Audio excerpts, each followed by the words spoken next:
तो आज का लेक्चर 3 है। लेक्चर 3 में हम आपको बताएंगे यूनिटरी मेथड। यूनिटरी मेथड क्या होता है? यूनिटरी मेथड जिसकी हिंदी होती है एकिक नियम। ठीक है, एकिक नियम क्या है?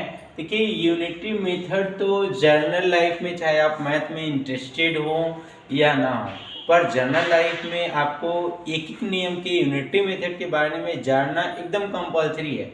ये हमारे डेली लाइफ में यूज होने वाला चैप्टर है। हम कहीं पे जाते हैं, शॉपिंग करने जाते हैं, मिनी मार्ट जाते हैं, तो कुछ भी सामान लेने जाते हैं तो हमको यूनिटरी मेथड की ज़रूरत पड़ती है।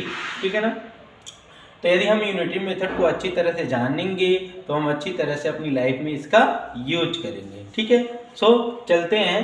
देखिए, पहले तो हमको ये जानना है कि यूनिटरी मेथड है क्या, एकिक नियम है क्या।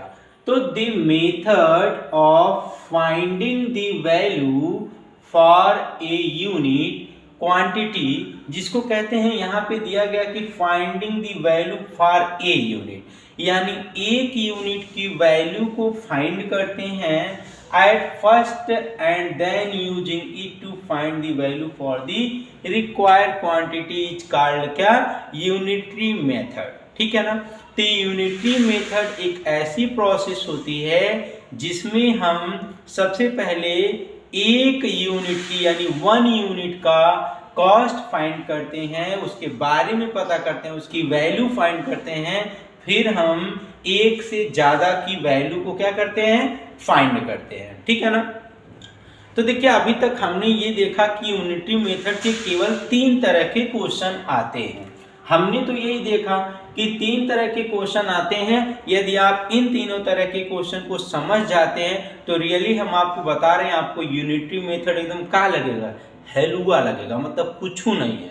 ठीक है ना? एकदम आसान है, ये जान लीजिए। पर ये डेली लाइफ का चैप्टर है जो सबकी लाइफ में आता है और हमेशा यूज होता है। ठीक है ना? इसीलिए हमने ये सोचा आप लोगों को, मान लीजिए, हमने ये सोचा कि कम से कम कुछ बताया जाए ताकि आप लोग सीखें, और जो लोग इंटरेस्टेड नहीं है वो लोग भी इस चैप्टर को सीखें, इस चैप्टर के बारे में जानें। ठीक है?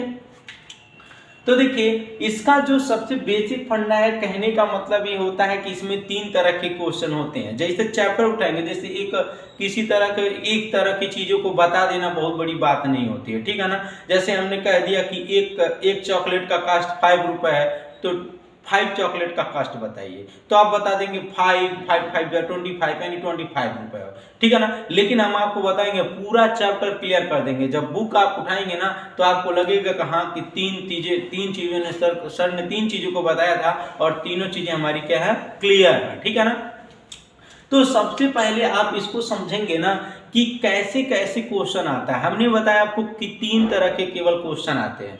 पहला क्वेश्चन क्या होता है कि एक यूनिट का कॉस्ट दिया जाता है। क्या कहा जाता है? एक यूनिट का कॉस्ट दिया जाता है और एक से ज्यादा यूनिट का कॉस्ट पूछा जाता है। यानी क्या होता है, जब एक यूनिट का कॉस्ट दिया जाता है और ज्यादा यूनिट का कॉस्ट पूछा जाता है तो हम मल्टीप्लाई करते हैं। क्या करते हैं? मल्टीप्लाई। क्या समझें? जब एक का कॉस्ट दिया जाता है और एक से ज्यादा का वैल्यू पूछा जाता है, एक से ज्यादा यूनिट का कॉस्ट पूछा जाता है, तो उस कंडीशन में हम मल्टीप्लाई करते हैं। यानी कहने का मतलब क्या है, जब एक यानी कम का दिया जाता है और ज्यादा का वैल्यू पूछा जाता है, कम यूनिट का दिया जाता है और ज्यादा यूनिट का पूछा जाता है कॉस्ट, तो उस कंडीशन में हम क्या करते हैं? मल्टीप्लाई करते हैं। क्या करते हैं? मल्टीप्लाई। क्लियर? तो देखिए कैसे। एग्जाम्पल नंबर फर्स्ट हम आपको दिखा रहे हैं। जैसे एग्जाम्पल नंबर फर्स्ट आपको दिया गया, एग्जाम्पल नंबर फर्स्ट में, if a chair cost is rupees क्या? 400। क्या दिया है? If a chair cost is rupees 400, what is the cost of 8 chair? What is the cost of 8 chair? तो 8 चेयर का कॉस्ट कितना होगा? ठीक है? तो अब देखिए, यहाँ पे हमने जो आपको कहा था कि एक का कॉस्ट दिया गया, यानी if a chair cost is rupees 400, what is the cost of 8 chair? 8 chair मतलब क्या है? एक यूनिट का दिया, यानी हमने लगाया कि cost of 1 chair is equal to rupees क्या 400। एक यूनिट का हमको पता है, हमने बताया आपको एक यूनिट का पता रहेगा, एक से ज्यादा यूनिट का जब फाइंड करना रहेगा तो हम क्या करेंगे, मल्टीप्लाई करेंगे।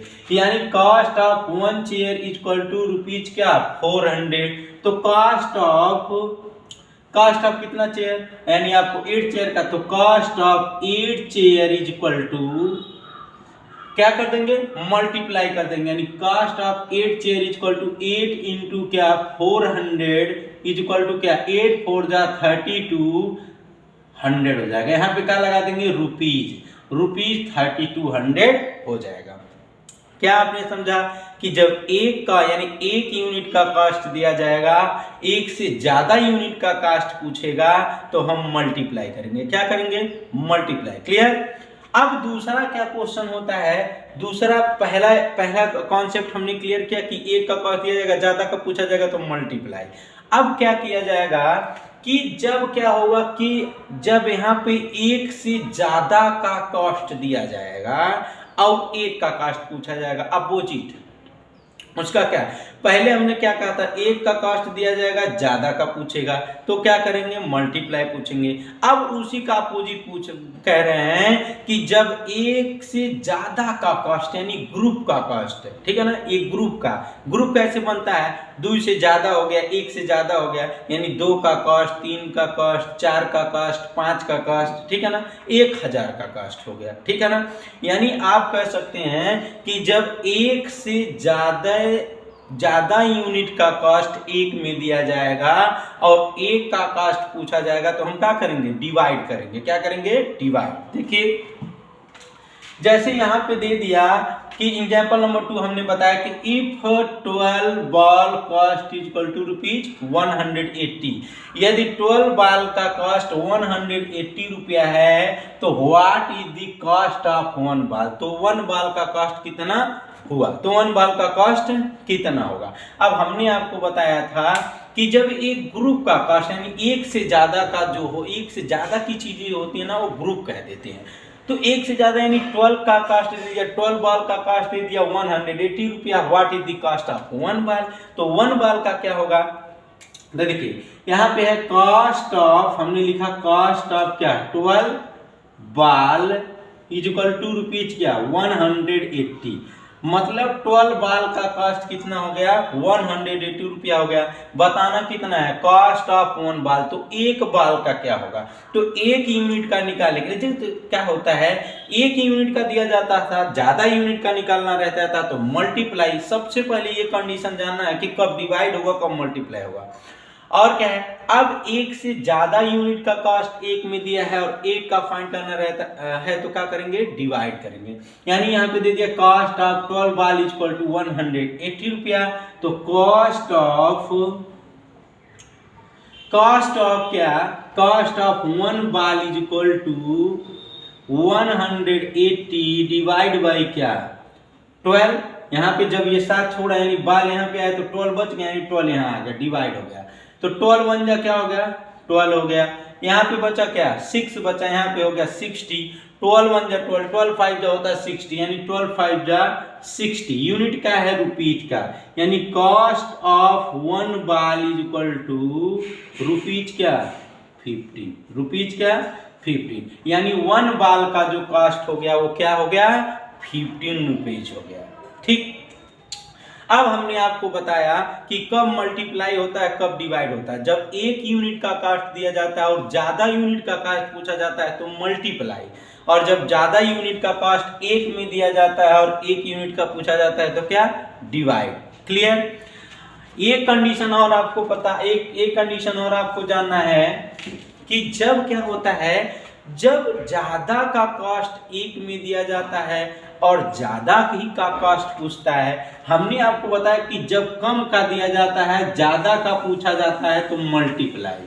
ठीक है ना, ये हमने आपको बताया। जब ज्यादा का दिया जाता है कॉस्ट और कम का पूछा जाता है तो क्या करते हैं, डिवाइड करते हैं। एकदम क्लियर क्लास। अब क्या करते हैं, जब ज्यादा का कॉस्ट एक में दिया जाता है और ज्यादा का ही कॉस्ट पूछा जाता है तो क्या होता है, डिवाइड एंड क्या मल्टीप्लाई, दोनों कंडीशन आ जाती है। डिवाइड और मल्टीप्लाई दोनों कंडीशन आ जाती है। जैसे हम आपको एग्जाम्पल के द्वारा बताते हैं। जैसे मान लीजिए एक एग्जाम्पल दे दिया, थोड़ा सा स्पेस कम है, देखते रहिए। जैसे एग्जाम्पल दे दिया, the cost of 5 chocolate, the cost of 5 chocolate is rupees क्या 25। What is the cost of 10 chocolate? क्या कह दिया? 10 चॉकलेट कह दिया। What is the cost of 10 chocolate? तो इस तरह से आप देख लीजिए, इसमें क्या है, एक से ज्यादा यानी ज्यादा चीज है, और फिर एक से ज्यादा का पूछ रहा है यानी ज्यादा का कॉस्ट पूछ रहा है। तो इस कंडीशन में क्या होता है, जब ये ज्यादा का कॉस्ट एक ग्रुप में दिया जाता है और ज्यादा का ही पूछना, ज्यादा का ही कॉस्ट, हमको ज्यादा यूनिट का कॉस्ट फाइंड करना रहता है, तो उस कंडीशन में हम क्या करते हैं, डिवाइड करते हैं और क्या करते हैं, मल्टीप्लाई करते हैं। ठीक है ना। तो इस तरह से आपका है। अब इस क्वेश्चन को कैसे लगाएंगे, the cost of 5 chocolate is equal to क्या 25। What is the cost of 10 chocolate? अब बताइए, इसे को यूनिटरी मेथड कहा जाता है। यूनिटरी का मतलब होता है एक एक नियम, यानी एक एक का कास्ट, एक यूनिट का कास्ट। सबसे पहले एक यूनिट का कास्ट निकालना चाहिए। यानी अब हमको क्या करना है, 5 यूनिट चॉकलेट का कास्ट दे दिया 25, तो एक यूनिट का निकालेंगे। यानी cost of 5 chocolate is equal to rupees क्या है 25। अब कॉस्ट ऑफ कितने का निकालेंगे, एक चॉकलेट का। जब एक का निकाल लेंगे, जब हम एक यूनिट का कॉस्ट पा जाते हैं, तो हम क्या कर सकते हैं, बहुत ज्यादा का निकाल सकते हैं। 2 का निकाल सकते हैं, 3 का निकाल सकते हैं, 4 का निकाल सकते हैं, 4000 का भी निकाल सकते हैं। ठीक है ना। तो cost of 5 chocolate is equal to rupees 25।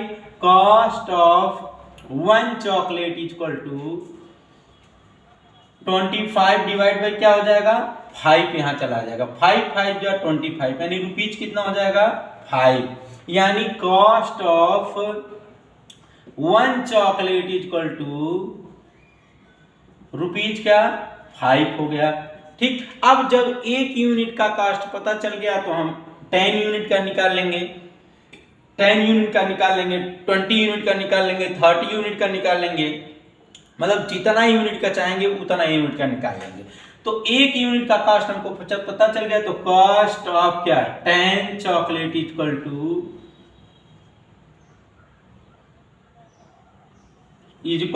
क्या हो जाएगा 5 इंटू क्या 10 बराबर क्या हो जाएगा 50 रुपया। कितना रुपया हो जाएगा 50 रुपया।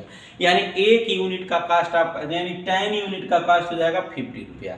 इस तरह से आपको 3 कंडीशन में दिया गया। यानी क्या किया गया, एक का कॉस्ट जब दिया गया, ज्यादा का पूछा तो मल्टीप्लाई, ज्यादा का कॉस्ट एक ग्रुप में दिया गया, एक का निकालें, 1 का कॉस्ट निकालना है तो divide.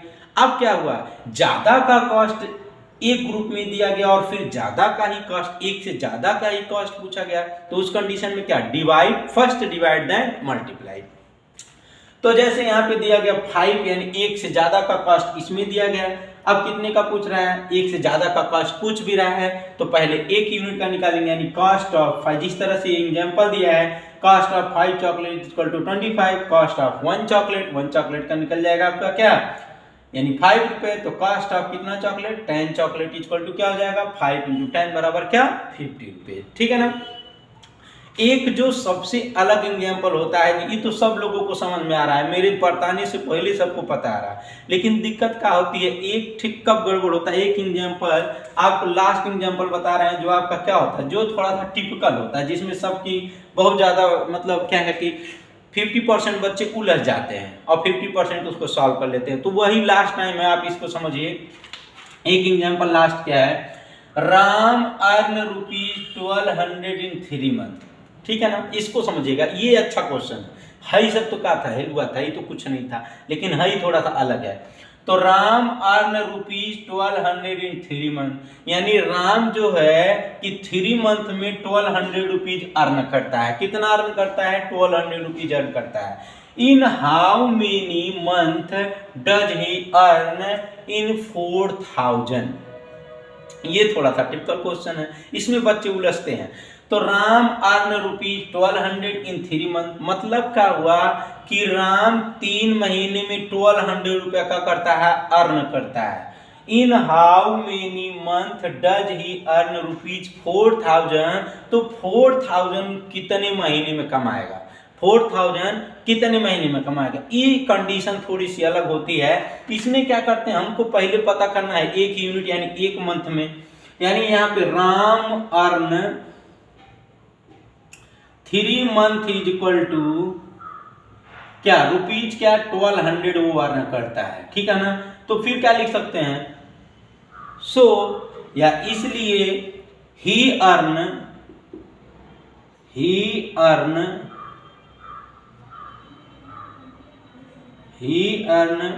In 1 month is equal to 1200 divide by क्या, 3 कर दिए, 3 4 जा 12 यानी 400 हो गया। He earn in 1 month is equal to क्या, ₹400। अब वो कह दिया कि 1 मंथ में वह 400 रुपये अर्न करता है, ठीक है। तो 4000 रुपीज कितने मंथ में अर्न करेगा, तो 4000 1 मंथ में 400, 1 मंथ में कितना 400 अर्न करता है, तो 4000 रुपीज को अर्न करने के लिए कितना मंथ लगेगा, ठीक है ना। अब यहाँ पे कितना मंथ लगेगा, तो he earn in 1 month is equal to 400। So इसलिए number of month he earn is equal to क्या, 4000। यही आपको क्या करना है, फाइंड करना है।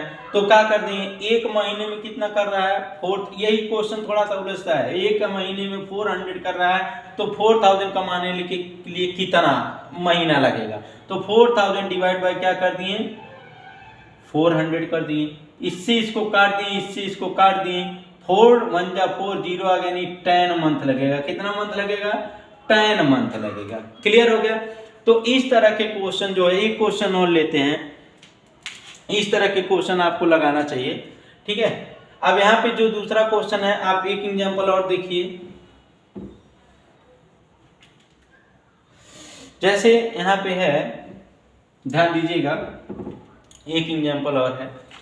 जैसे यहाँ पे हमने दे दिया कि the cost of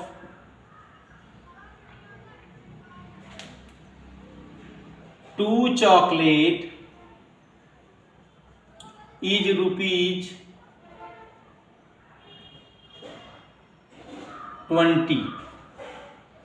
how many chocolate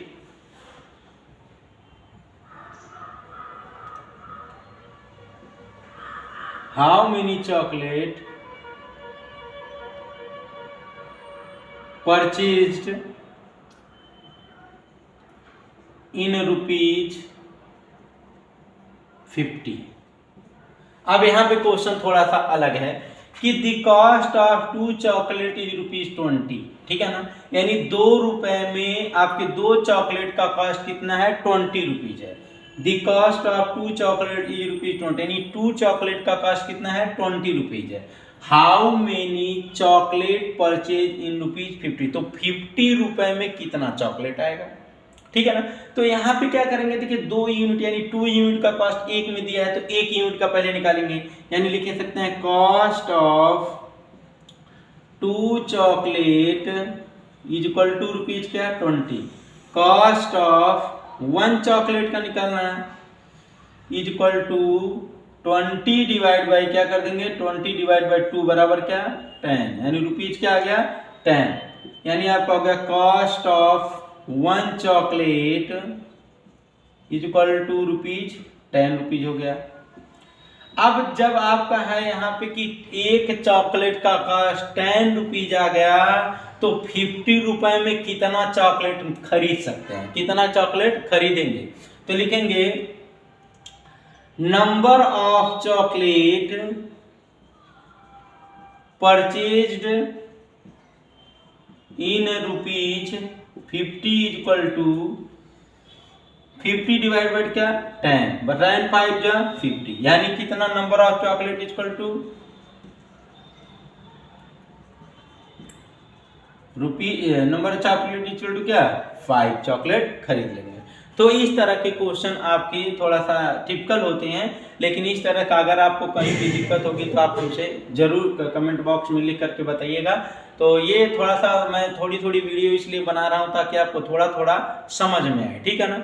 ठीक है, अगर बहुत ज़्यादा बहुत लंबी वीडियो होती है तो आप स्किप करके देखना शुरू कर देते हैं, इसलिए हम छोटी छोटी वीडियो डाल रहे हैं, ठीक है ना। तो ये यूनिटी मेथड था। यूनिटी मेथड में कोई भी आपको कहीं से दिक्कत हो तो आप कृपया कमेंट बॉक्स में लिख करके हमें बताएं, हम उसका सोल्यूशन फिर से करेंगे। Okay, bye.